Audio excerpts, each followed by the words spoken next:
Hello बच्चों, नमस्कार। कैसे हैं आप सभी। आज की इस वीडियो में हम लोग बात करने वाले हैं रसायन विज्ञान क्लास 12 का सेट नंबर 5 2023 और पेपर कोड है 347 CE। इस सेट का आज इस वीडियो में फुल सोल्यूशन देखेंगे, तो वीडियो के अंत तक बने रहना, पूरा क्लियर हो जाए आप लोगों का। तो चलिए वीडियो को स्टार्ट करते हैं बिना देरी किए हुए। इसमें हम लोग पहला नंबर क्वेश्चन सॉल्व करेंगे कि 180 ग्राम जल में कितने मोल जल के होते हैं। तो कितने मोल जल के होते हैं, इसमें 10 मोल होते हैं जल के। अगला क्वेश्चन है अभिक्रिया A+2B उत्पाद के लिए वेग स्थिरांक समीकरण R दिया हुआ है AB की पावर 2 द्वारा व्यक्त किया जाता है, तो अभिक्रिया की आणविकता होगी। तो इसमें मॉलिक्यूलरिटी पूछा है, तो इसका मॉलिक्यूलरिटी क्या आएगा, इसमें जितने रिएक्टेंट रहते हैं वही उसकी मॉलिक्यूलरिटी होगी। तो 2 रिएक्टेंट इसमें, 1 रिएक्टेंट यहाँ, इसका मतलब 3 है। तो ऑप्शन नंबर इसमें कौन सा सही हो जाएगा, 3 वाला सही हो जाएगा। चलिए अगला क्वेश्चन देखते हैं।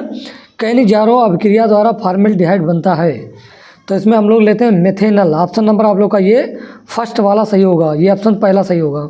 चलिए अगला देखते हैं। अगला दिया हुआ इसमें अंगा नंबर RNH2 CHCl3 और 3KOH RNC, और यहाँ पर ये बना हुआ है, कह रहा है उपयुक्त अभिक्रिया है। इसमें कौन सा अभिक्रिया है, तो ये आप लोग का है कार्बिलेमीन अभिक्रिया, या इसी को कहते हैं हम आइसोसाइनाइड टेस्ट। RNC, ये RNC बना, इसी को कहते हैं आइसोसाइनाइड टेस्ट या कार्बिलेमीन अभिक्रिया। तो ऑप्शन नंबर आप लोग का ये सेकंड वाला सही हो जाएगा। चलिए अगला देखते हैं। अगला है ग्लूकोज में कितने प्राथमिक एल्कोहलिक समूह होते हैं। तो इसमें कितने प्राथमिक एल्कोहलिक समूह होते हैं, तो इसमें प्राथमिक एल्कोहलिक जो समूह होते हैं वो आप लोग के होते हैं इसमें 1। ऑप्शन नंबर इसमें फर्स्ट आप लोग का सही हो जाएगा। चलिए अगला क्वेश्चन देखते हैं। ये आप लोग का दूसरे का नंबर जो है वो आप लोग के सिलेबस में नहीं है, जो स्टार लगा वो आप लोग को नहीं पढ़ना है। तो चलिए इसको आगे क्वेश्चन सॉल्व करते हैं। चलिए हम लोग देखते हैं दूसरे का नंबर क्वेश्चन दिया हुआ आप लोग को। 2 दरों A तथा B के वाष्प दाब क्रमशः ये आप लोग को दिया हुआ है 80 मिलीमीटर तथा 60 मिलीमीटर है। करा A के मोल तथा B के 2 मोल मिलाने पर प्राप्त मिश्रित विलयन का कुल वाष्प दाब क्या होगा। तो यहाँ पर आप लोग का कुल दाब बराबर PA1 और प्लस PB1 ये दिया हुआ है, और यहाँ पर PA1 बराबर होता है PA इंटू XA होता है। यहाँ पर 80 और इसका मल्टीप्लाई किया गया XA जो होता है वो आप लोग के मोलों की संख्या होता है। तो इसका ये आगे इसको सॉल्व किया गया ये लिख के। तो यहाँ पर आगे आइए देखते हैं।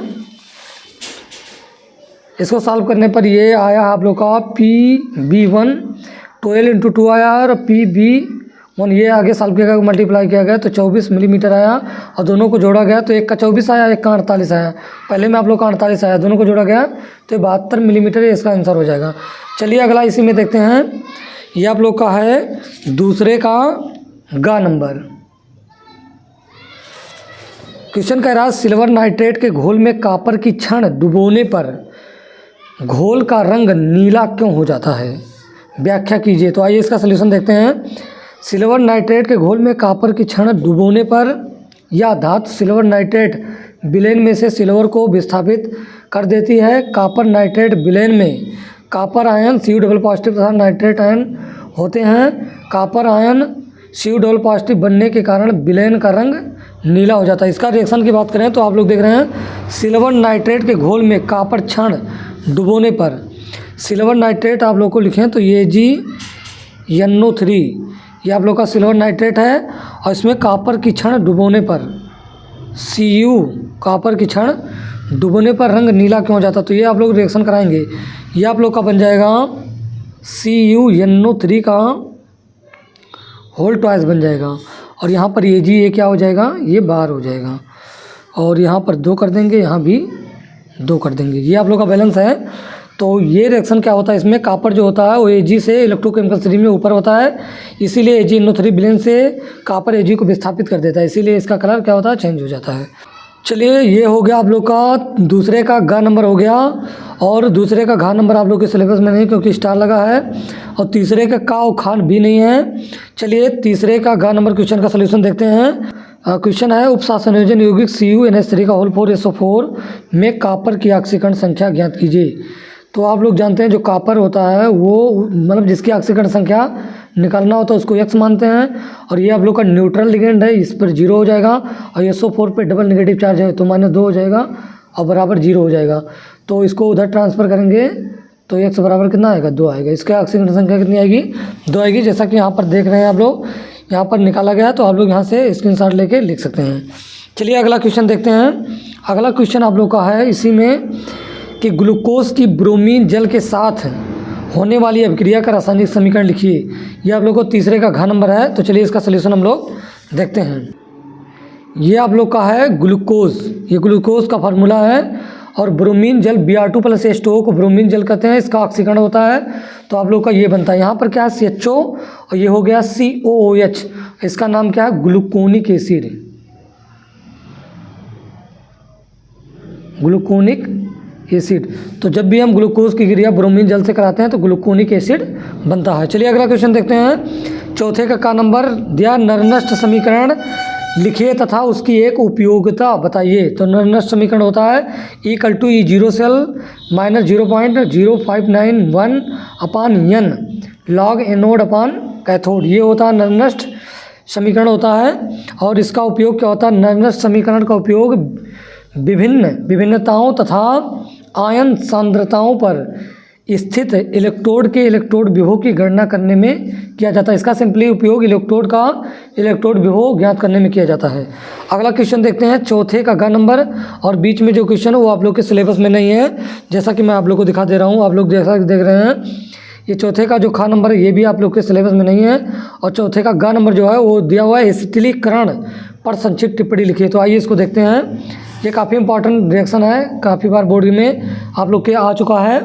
तो चलिए इसका सलूशन देखते हैं। एसिटिलीकरण वह प्रक्रम जिसमें एक अणु में एसिटिल से स्त्री CO कहीं लिखा रहता है तो इसको एसिटिल समूह कहते हैं। एसिटिल समूह का प्रवेश कराया जाता है, एसिटिलीकरण कहलाता है। इसके लिए एसिटिल क्लोराइड से स्त्री COCl को एसिटिल क्लोराइड कहते हैं, अथवा एसिटिक एनहाइड्राइड अभिकर्मकों का उपयोग इसमें किया जाता है। चलिए इसमें हम लोग इसका स्क्रीनशॉट आप लोग ले लीजिए। चलिए इसका रिएक्शन हम लोग देखते हैं। आप लोग देख रहे हैं ये आप लोग का है एसिटिल क्लोराइड, और इसकी क्रिया एनिलीन से कराया गया। ये एसिटिल क्लोराइड है, ये है एनिलीन, और क्षार की उपस्थिति में कराया गया। तो आप लोग का यहाँ से क्या हुआ, यहाँ से H और इसका एक हाइड्रोजन HCl क्या हो गया, बाहर हो गया, और ये यहाँ पर जुड़ गया है। तो ये जो बना है इसका नाम है N-फेनिल एसिटेमाइड अथवा एसिटेनिलाइड कहते हैं, इसका ये नाम है। आप लोग इसका स्क्रीनशॉट ले लीजिए। चलिए इसी में चौथे का घ नंबर क्वेश्चन का सलूशन देखते हैं। दिया हुआ क्वेश्चन, प्रोटीन के विकृतीकरण पर संक्षिप्त टिप्पणी लिखिए। तो आइए समझते हैं प्रोटीन का विकृतीकरण। ये आप लोग का बहुत ही इंपॉर्टेंट क्वेश्चन है फॉर बोर्ड एग्जाम के लिए, ये बहुत बार पूछा गया है। तो आप लोग हमारे वीडियो के अंत तक बने रहेगा, सारा क्वेश्चन आप लोग का क्लियर हो जाएगा एक एक करके। तो चलिए आइए हम लोग समझते हैं प्रोटीन का विकृतीकरण। जब प्राकृतिक प्रोटीन में भौतिक परिवर्तन किए जाते हैं, जैसे ताप परिवर्तन, रासायनिक परिवर्तन जैसे अम्ल मिलाना, क्षार मिलाना, भारी धातु लवण मिलाना, pH परिवर्तन, तो प्रोटीन अपना जैविक सक्रियता खो देता है। इसे प्रोटीन का विकृतीकरण कहते हैं। विकृतीकरण के दौरान प्रोटीन में हाइड्रोजन बंधों में अस्त व्यस्तता उत्पन्न हो जाती है, जिसके कारण गोलिका खुल जाती है। गोलिका मतलब हाइलिक्स खुल जाती है, वही लिखा हुआ है, हाइलिक्स आकुंडलित हो जाती है। विकृतीकरण के दौरान प्रोटीन की द्वितीयक व तृतीयक संरचना ही प्रभावित होती है, जबकि प्राथमिक संरचना अप्रभावित होती है। प्रोटीन की प्राइमरी और सेकेंडरी जो स्ट्रक्चर होगा उसमें वो प्रभावित होगा, बट प्राइमरी स्ट्रक्चर इसमें कोई अंतर नहीं आएगा, ये प्रभावित नहीं होता है। तो आप लोग इसका भी स्क्रीनशॉट लीजिए, ये आप लोग के बोर्ड एग्जाम में काफ़ी बार आया है। तो चलिए इसमें अगला क्वेश्चन देखते हैं हम लोग। 5वें का नंबर दिया है 27 डिग्री सेल्सियस पर यूरिया के M/10 विलयन का प्रसारण दाब ज्ञात कीजिए। और आप लोग को R बराबर दिया हुआ है 0.821 लीटर वायु प्रति केल्विन मोल दिया हुआ है। तो इसमें आप लोग का C बराबर सांद्रता दिया हुआ 1/10 मोल। आगे आइए देखते हैं। R रेजिस्टेंस आप लोग को दिया था 0.0821, और टेम्परेचर आप लोग का 27 डिग्री सेल्सियस दिया था। इसमें इसको केल्विन में बदलने के लिए 273 जोड़ा गया है। तो ये आप लोग का T आ गया 300 केल्विन। और आप लोग जानते हैं पाई बराबर CRT होता है। तो पाई बराबर यहाँ से हो गया, सी का मान रख दिया गया, कंसंट्रेशन और 0.10 दिया था और आर का मान ये दिया था, इसको सॉल्व किया गया आगे, तो पाई बराबर आ गया 0.24630 वायुमंडल, ये इसका आंसर हो जाएगा। चलिए हम लोग अगला क्वेश्चन देखते हैं। 5वें के ग नंबर क्वेश्चन है, संक्रमण तत्वों की 4 विशेषताएं लिखिए। ये भी क्वेश्चन बहुत ही इंपॉर्टेंट है, आप लोग के पेपर में लगभग हर साल आता है। तो चलिए आइए वो समझते हैं इसको। ये यस तथा पी ब्लॉक की धातुओं से अधिक कठोर होते हैं। ये यस, इसको इस्तेमाल लिखेंगे हमेशा, ये यस तथा पी ब्लॉक की धातुओं से अधिक कठोर होते हैं। तो जो आप लोग का मतलब इसमें संक्रमण तत्व होता है उसको हम डी ब्लॉक का तत्व कहते हैं। तो यस और पी ब्लॉक की तुलना में ज़्यादा कठोर होता है। अगला पॉइंट है, इसके गलनांक यस व पी ब्लॉक की धातुओं से अधिक होता है, इसका गलनांक ज़्यादा होता है। अगला दिया हो, ये धात्विक चालकता दर्शाते हैं, ये धात्विक चालकता दर्शाते हैं। अगला है, ये संकर आयन बनाते हैं, ये कॉम्प्लेक्स कंपाउंड भी बनाते हैं। अगला दिया हुआ, ये रंगीन लवण बनाते हैं। अगला है, ये अनुचुंबकीय गुण तथा उत्प्रेरक गुण दर्शाते हैं, इसमें अनपेयर्ड इलेक्ट्रॉन पाया जाता है, इसीलिए यह अनुचुंबकीय गुण दिखाता है और कैटालिस्ट की तरह भी ये बिहेव करता है। चलिए अगला क्वेश्चन देखते हैं। 6वें का ख नंबर क्वेश्चन है, मोनोहाइड्रिक अल्कोहल बनाने की 2 विधियों के रासायनिक समीकरण लिखिए तथा एथिल अल्कोहल की सांद्र H2SO4 के साथ विभिन्न तापों पर होने वाली अभिक्रियाओं के रासायनिक समीकरण लिखिए। तो चलिए इसका सलूशन देखते हैं। चलिए एस्टर से कराते हैं इसकी क्रिया। एस्टर का जल अपघटन करने पर एल्कोहल तथा कार्बोक्सिलिक अम्ल बनते हैं। यह अभिक्रिया अम्ल क्षार द्वारा उत्प्रेरित होती है। तो ये आप लोग का CH3COO C2H5 है, ये एस्टर है, इसकी क्रिया NaOH बेस के साथ में कराया गया। तो ये आप लोग का बना है CH3COO और C2H5, ये आप लोग का एथिल अल्कोहल बन गया। अब इसका हम लोग देखते हैं निर्जलीकरण। इसमें एथिल अल्कोहल की क्रिया H2SO4 के साथ में 160 से 170 डिग्री सेल्सियस पे कराते हैं तो एल्कीन बनता है, वाटर निकलता है। और एथिल अल्कोहल की क्रिया H2SO4 की उपस्थिति में साथ में 100 डिग्री सेल्सियस पर कराते हैं तो आप लोग का C2H5PHSO4 बनता है, वाटर निकलता है। दोबारा C2H5PHSO4 की क्रिया एथिल अल्कोहल से कराते हैं 140 डिग्री सेल्सियस पर, तो ये आप लोग का ईथर बन जाता है। सल्फ्यूरिक एसिड क्या होता है, बाहर हो जाता है। अगला क्वेश्चन है 6वें के खा का अथवा नंबर क्वेश्चन है, निम्नलिखित अभिक्रिया पर संक्षिप्त टिप्पणी लिखिए। पहला इसमें दिया हुआ राइमर टीमान अभिक्रिया। तो चलिए इसको देखते हैं। क्षार की उपस्थिति में मतलब ये दिया हुआ फिनाल को क्लोरोफॉर्म के साथ 160 से 170 डिग्री सेल्सियस पर गर्म करने के पश्चात प्राप्त उत्पाद का अम्लीय जल अपघटन करने पर आर्थो तथा पैरा हाइड्रॉक्सिल बेंजिल्डिहाइड या इसी को सैलिसिल्डिहाइड प्राप्त होता है। यह अभिक्रिया राइमर टीमन अभिक्रिया कहलाती है। तो चलिए इसका हम लोग रिएक्शन देखते हैं। आप लोग को यहाँ पर दिया गया फिनाल, इसकी क्रिया क्लोरोफॉर्म और NaOH के साथ में कराया गया तो यहाँ से आप लोग का वाटर निकल गया और HCl क्या हो गया, बाहर हो गया। और दोबारा ये आप लोग का जो Na है वो यहाँ चला गया, यहाँ से आप लोग का जो वाटर निकला है यहाँ से H और यहाँ से OH, ये आप लोग का वाटर निकला और ये Na यहाँ चला गया और यहाँ से आप लोग का HCl बाहर हो गया और ये जो बचा हुआ है Cl एक यहाँ पर वो चला गया है। तो आप लोग का ये CH2Cl बन गया है और दोबारा इसी की क्रिया आप लोग का कराया गया NaOH से, तो यहाँ से NaCl क्या हो गया, बाहर हो गया। यहाँ से Na और यहाँ से Cl बाहर हो गया तो Na ऊपर ऐसे बचा, OH यहाँ पर शिफ्ट हो गया और ये 2 मॉलिक्यूल लिया गया तो 2OH आ गया। और किसी कार्बन पे अगर 2OH रहता है एक साथ में तो वो अनस्टेबल कंपाउंड होता है। तो यहाँ से वाटर निकल गया तो आप लोग का CHO बन गया। दोबारा HCl से क्रिया कराया गया तो आप लोग का यहाँ से Na और यहाँ से Cl बाहर हो गया, ये यहाँ चला गया। तो ये जो बना इसका नाम है आर्थो हाइड्रॉक्सी बेंजिल्डिहाइड या इसी को सैलिसिल्डिहाइड भी कहते हैं। यही अभिक्रिया आप लोग की राइमर टीमन अभिक्रिया कहलाती है। इसमें केवल आप लोग रिएक्शन लिख देंगे तो भी सही रहेगा। चलिए इसी में हम लोग अगला रिएक्शन देखते हैं। दूसरा दिया हुआ इसमें कोल्बे अभिक्रिया। तो चलिए इसको समझते हैं। उच्च दाब 4 से 5 ATM व 140 डिग्री सेल्सियस पर सोडियम फिनॉक्साइड के साथ CO2 के साथ गर्म करने पर प्राप्त उत्पाद का अम्लीय जल अपघटन कराने पर सैलिसिलिक अम्ल बनता है। यह अभिक्रिया कोल्बे अभिक्रिया कहलाती है। ये आप लोग का फिनाल है, इसकी क्रिया NaOH के साथ में कराया गया तो वाटर निकल गया और ये आप लोग का बना है सोडियम फिनॉक्साइड और CO2 बाद में इस पर ऐड किया गया तो आप लोग का COOH हो गया। दोबारा इसका अम्लीय माध्यम में हाइड्रोलिसिस किया गया तो यहाँ से NaOH बाहर हो गया और ये आप लोग का बना है सैलिसिलिक अम्ल। तो ये अपक्रिया आप लोग की जो होगी यही आपकी कोल्बे अपक्रिया कहलाती है। चलिए इसी में हम लोग देखते हैं 7वें का का नंबर क्वेश्चन दिया है, निम्नलिखित को क्लोरोबेंजीन से कैसे प्राप्त करेंगे केवल रासायनिक समीकरण लिखिए। पिक्रिक अम्ल क्लोरोबेंजीन से कैसे प्राप्त करेंगे, तो क्लोरोबेंजीन की क्रिया हम सांद्र HNO3 और सांद्र H2SO4 के साथ में कराएंगे तो पिक्रिक अम्ल बनता है। ये NO2 तीनों पोजीशन पे रहता है, ये 1 number 2 number 3 number 4 number 5 number और ये 6 नंबर। तो इसका नाम आप लोग ये भी लिख सकते हैं 2,4,6 ट्राई नाइट्रोफिनाल भी लिख सकते हैं या पिक्रिक अम्ल कहेंगे।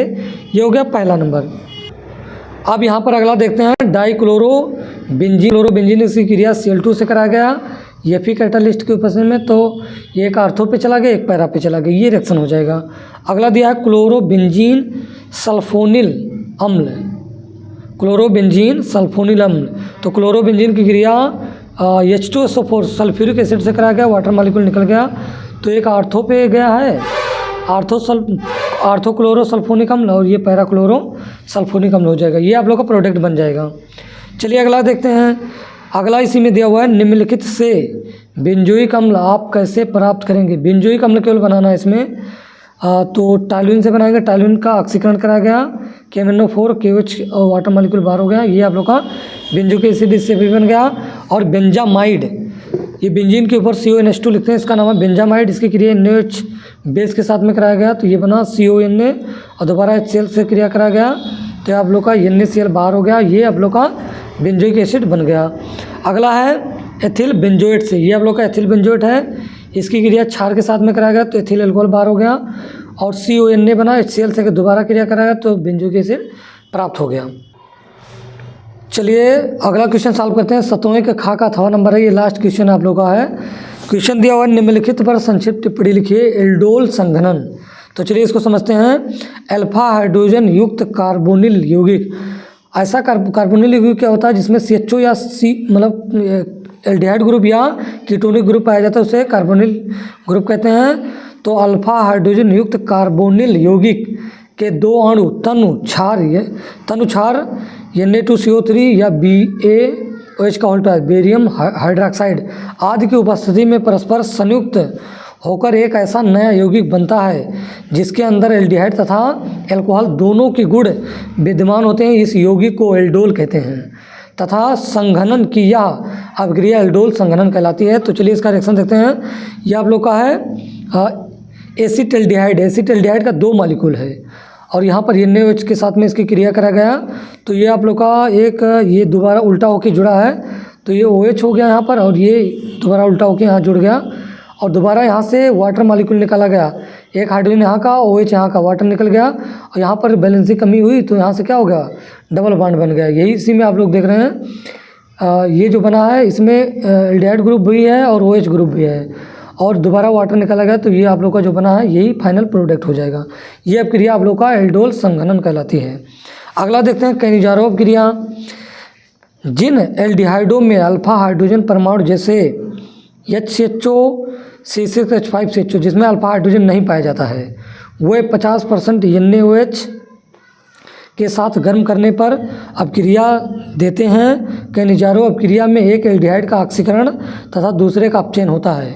तो आप लोग देख रहे हैं ये B फॉर्मेल्डिहाइड ये B फॉर्मेल्डिहाइड है, 50% इसमें ऑक्सीकरण होता है 50% अपचयन। तो यहाँ से देख रहे हैं ऑक्सीजन की वृद्धि हो रही है तो यहाँ क्या हो रहा है ऑक्सीडेशन और आप देख रहे हैं यहाँ से यहाँ हाइड्रोजन की वृद्धि हो रही है तो ये क्या होगा यहाँ रिडक्शन होगा। तो एक ही अपक्रिया में ऑक्सीकरण और रिडक्शन दोनों होता है तो ये आप लोग का हो गया कौन सा अपक्रिया कैनिजारोव अपक्रिया। इसमें 50% ऑक्सीकरण और 50% अपचयन होता है।